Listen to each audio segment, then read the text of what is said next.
انتظروني في رمضان على راديو 90 مسلسل جوازة مشروعة هنا الزاهد.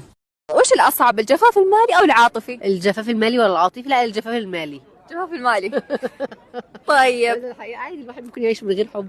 هو الكل يتفق على كده أصلا. يعني عادي. لو خيروك بين شيئين، تعيشين غنية بس لوحدك، ولا تعيشين فقيرة وحولك أحبابك؟ لا، فقيرة وحواليا حبايبي. ولا أقول لك لا ماشي، لا غنية لوحدي. وش الشيء اللي مستحيل تستغنين عنه؟ الموبايل. الموبايل. اه. تعرفين من ألف قاف؟ طبعا عارفة. طبعا عارفة. أي.